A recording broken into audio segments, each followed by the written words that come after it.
déjà, bonne année 2021. On l'attendait avec impatience cette année, puisque 2020 c'était pas la folie. J'espère qu'elle sera pour vous l'année de toutes les réussites et que surtout vous serez en bonne santé, avec les gens qui comptent pour vous. On va tout de suite passer au sujet de cette vidéo. C'est un peu bizarre, j'ai mis beaucoup de temps à me décider à filmer cette vidéo. Elle est un petit peu spéciale pour moi, mais voilà, si vous la voyez, c'est que... c'est que je me suis décidée. Bon, c'est un sujet qui est un petit peu plus lourd que ce que j'ai l'habitude de parler comme ça sur les réseaux sociaux ou de ce dont j'ai parlé jusqu'à maintenant sur YouTube. Ça concerne donc ce qui m'est arrivé en 2020. Donc comme tout le monde, j'ai vécu la pandémie, c'était pas facile. J'ai dû faire face à des conséquences bien sûr économiques et sanitaires, enfin comme tout le monde. Mais il s'est aussi passé quelque chose de pas très agréable et qui a beaucoup changé ma vie. C'est bizarre de le dire comme ça, mais c'est vrai. Donc le 22 mai 2020, j'ai été diagnostiquée d'une maladie qui s'appelle l'endométriose. C'est pas du tout une maladie mortelle, hein. Je vais pas mourir demain, ni dans les prochains mois, ni j'espère pas dans les prochaines années.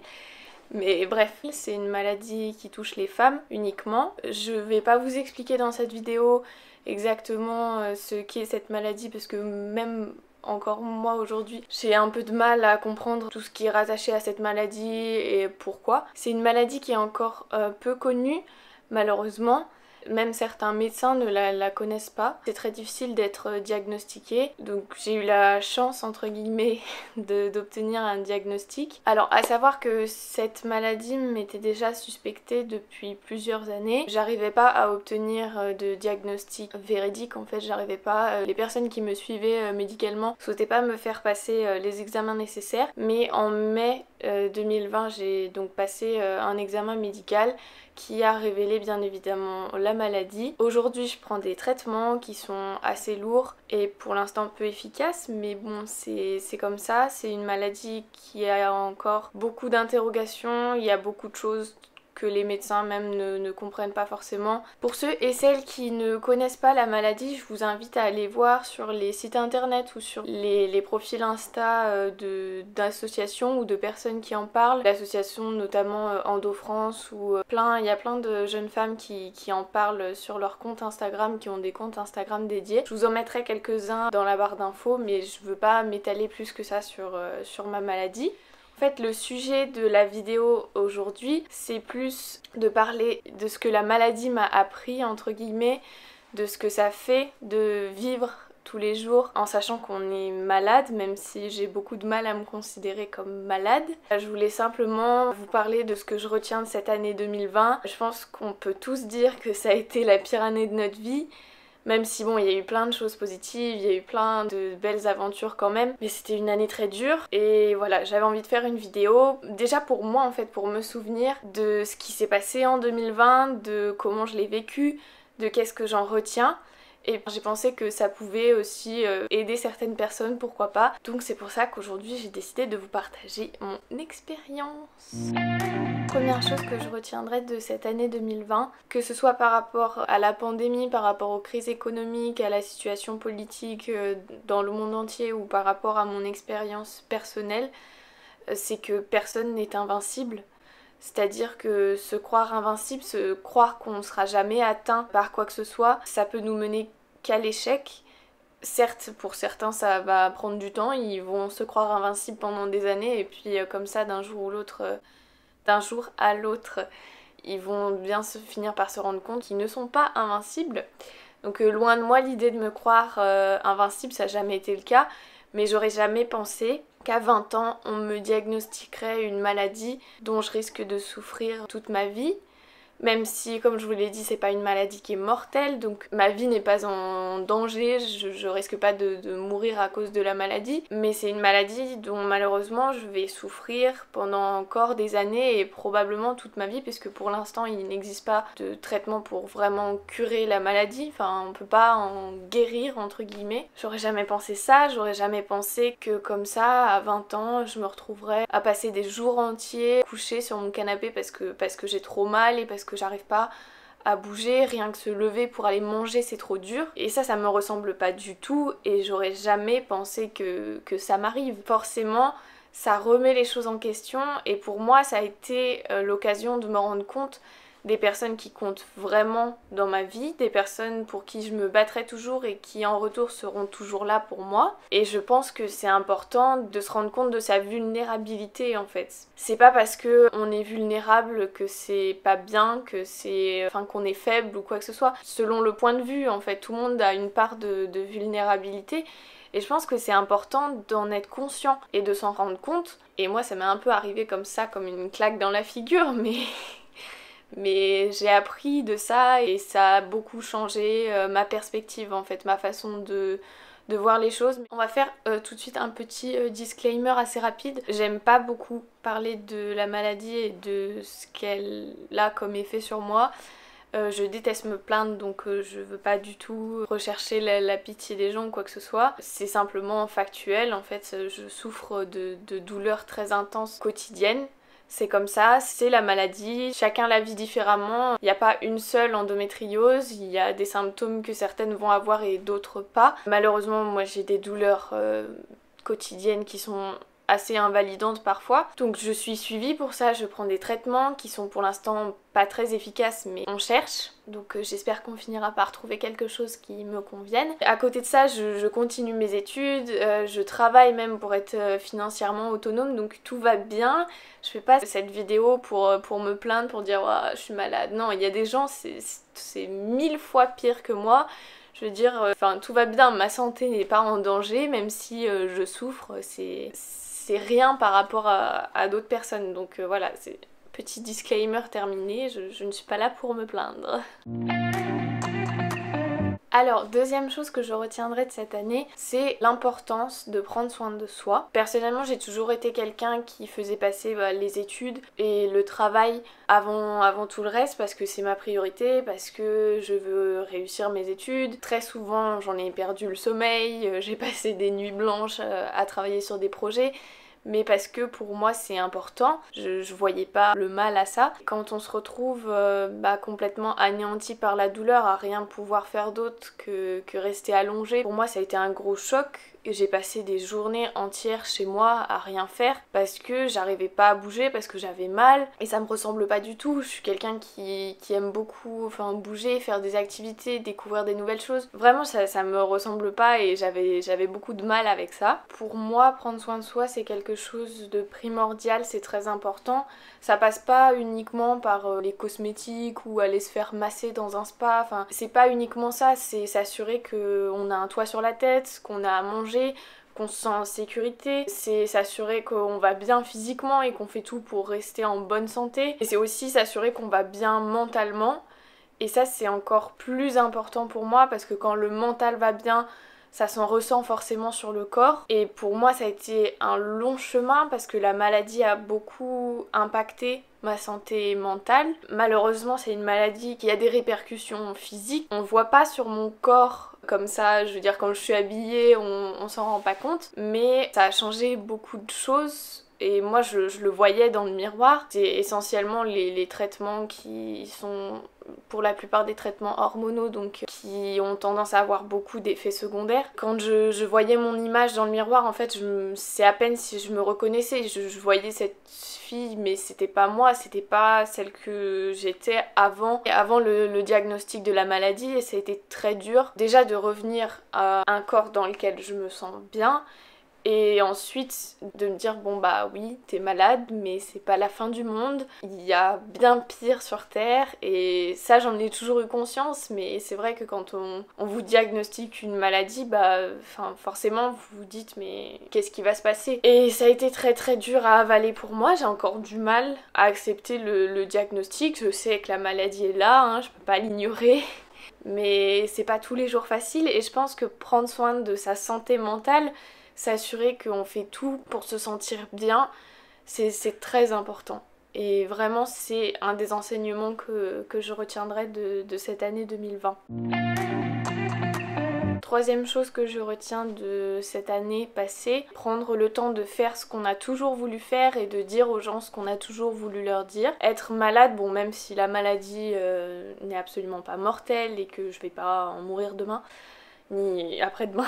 Enfin bref, vous avez compris. C'est quand même une maladie qui affecte mon quotidien et qui malheureusement risque de s'empirer au fil des années. Donc ça m'a un petit peu fait prendre conscience qu'on n'a qu'une vie et elle est plus courte que ce qu'on aimerait qu'elle soit. Forcément, j'ai eu envie d'arrêter de me poser toutes ces questions et de dire bon bah ok, tu veux le faire, vas-y, lance-toi. De toute façon, qu'est-ce que tu risques? Au pire, un échec. Et alors, tu apprendras toujours d'un échec. Faut arrêter de se mettre des fausses barrières, de se dire oui mais je vais pas y arriver. Au moins, t'auras essayé. C'est ce qui importe en fait. Si t'essayes jamais, tu passeras toute ta vie à te dire ah ouais mais si j'avais essayé. Sauf que si ça sert à rien. C'est pour ça que j'essaye de me pousser moi-même à me lancer dans ce que j'ai toujours voulu faire. YouTube en fait partie. J'ai réussi à commencer quand j'étais à Londres parce que là-bas c'était un contexte un peu différent et que on va dire que j'avais plus confiance en moi. Avec le diagnostic de la maladie, ça a été compliqué. J'ai perdu encore plus de confiance en moi. Et après, bon, c'est tout le quotidien qui est dur à gérer et qui fait que j'arrive pas toujours à m'organiser pour faire ce que je voudrais faire, que j'arrive pas toujours à prendre du temps pour filmer des vidéos. Mais c'est quelque chose que j'aime faire, c'est quelque chose que j'ai envie de faire. Et malgré ça, j'ai toujours cette peur de me dire oui mais si tu fais des vidéos et que personne les regarde, si ça intéresse personne, enfin... Mais au final, c'est pas grave. Si je l'ai fait pour moi, si j'ai pris du plaisir à le faire et que ça m'a plu, c'est déjà ça. Même si personne les regarde en fait, c'est déjà ça. Donc voilà, c'est pour ça je me dis, il faut prendre le temps de faire ce qu'on a toujours voulu faire et aussi prendre le temps de dire aux autres ce qu'on a toujours voulu leur dire. Moi j'ai très rarement dit je t'aime à mes parents et cette année je leur ai écrit une lettre pour leur dire à quel point je les remercie de toujours me soutenir et je pense que c'est important parce que même si c'est implicite, même si c'est des choses que je leur montre par d'autres façons, c'est important de le dire et c'est important de mettre des mots sur ce qu'on ressent et d'en faire part aux autres en fait. Quand on a envie d'en faire part aux autres, c'est important je trouve. On va faire les deux derniers points un peu l'un dans l'autre, c'est-à-dire quatrième chose que je voudrais retenir de cette année, c'est chercher la solution et non pas voir que le problème. Si on part du principe qu'il y a un problème et qu'on va pas s'en sortir, on s'en sortira pas. Mais si on part du principe qu'il y aura une solution, même si là maintenant tout de suite on la trouve pas, on va forcément réussir à s'en sortir et ça rejoint la cinquième chose que j'aimerais retenir de cette année, c'est rester indéfiniment positif. Parce que le jour où on se dit que on s'en sortira pas, c'est qu'on sera mort. Donc pour moi il y a toujours une façon de s'en sortir, même si ça peut prendre des années, même si ça peut être pas du tout ce qu'on avait imaginé au départ, même si c'est beaucoup plus difficile. Adolescente, j'étais quelqu'un qui était assez pessimiste, donc j'avais tendance à toujours voir le verre à moitié vide, à me dire que j'y arriverais pas, que ça se finirait mal ou ce genre de choses. Et c'est vraiment pas fun d'être comme ça, je vous le conseille pas. Non, c'est vraiment pas une façon de voir les choses que j'apprécie maintenant. Je pense que c'est important d'être positif, important d'y croire. Ça peut qu'apporter du bien en fait. Plus on est positif nous-mêmes, ça peut que nous faire du bien. Et je suis pas suroptimiste, je sais être réaliste et parfois je suis encore pessimiste pour certaines choses. Mais pas dans le sens où je me dis que je vais pas y arriver ou que je vais pas m'en sortir. Et c'est quelque chose qui m'a beaucoup aidée. Surtout quand j'ai commencé à avoir les premiers symptômes de la maladie parce que c'était très compliqué à gérer. À cette époque-là, j'étais à Londres, donc c'était en 2019, c'était pas en 2020. Et je me souviens d'une nuit où en fait je me suis réveillée en plein milieu de la nuit, vers je sais pas 3h du matin, quelque chose comme ça. J'avais trop mal en fait, j'étais pliée en deux. À l'époque, je comprenais pas tout à fait ce qui se passait, je savais qu'on suspectait cette maladie, mais j'imaginais pas que les douleurs pouvaient venir de là. Et en fait, je me suis retrouvée toute seule dans ma chambre, à Londres, dans une coloc avec des étrangers, donc d'une qui parlait pas ma langue, mais bon, je parlais anglais donc ça allait, à qui je faisais pas forcément confiance. Et je me suis retrouvée comme ça au milieu de cette grande ville et à devoir calmer mes angoisses moi-même, que c'est quelque chose d'assez difficile, je vous avoue, c'était pas facile, mais je me suis dit en fait si tu te calmes pas toi-même, si t'arrives pas à gérer toi-même cette situation, tu vas faire quoi?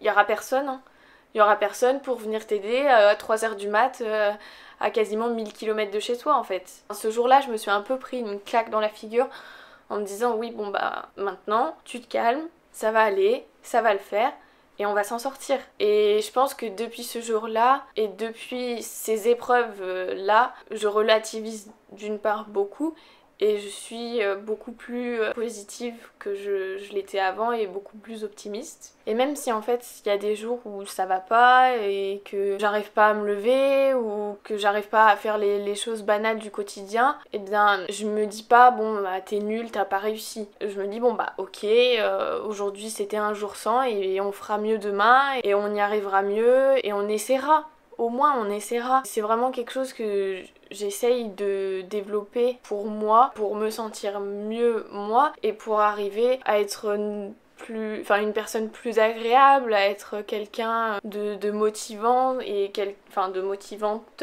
du coup et quelqu'un oui de plus heureuse en fait tout simplement. Je voudrais finir en disant que c'est pas parce que je suis malade, même si j'ai encore du mal à me considérer comme malade, même si je suis malade, ça m'arrêtera pas, ça n'empêchera pas de faire des choses.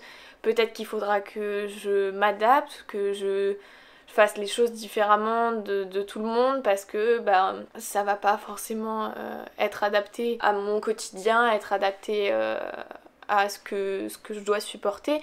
Mais j'arriverai toujours et je lâcherai pas et je continuerai à me battre et à essayer toujours. Voilà. C'est tout pour cette vidéo, j'espère qu'elle vous aura plu. C'est une vidéo très particulière pour moi, j'ai pas l'habitude de faire ce genre de choses, mais j'espère que ça vous aura plu, j'espère que ça vous aura peut-être aidé. Et merci 2020 de nous avoir apporté tous ces enseignements, même si c'était pas facile, c'était une année compliquée. Je pense qu'on en ressort tous grandis, il faut repartir avec ce qu'on a appris. On a eu des moments très difficiles, mais aujourd'hui on tourne la page. On commence 2021 et ça va le faire. Voilà. Bon, sur ce, n'hésitez pas à vous abonner, je sais pas, ce sera là ou là. Si vous avez envie de voir d'autres vidéos, en 2021, qui sait, peut-être que j'arriverai à poster des vidéos plus régulièrement. On verra bien. Et encore une bonne année, bonne santé et tout ce que vous souhaitez pour cette année 2021. Moi je vous dis à plus et ciao!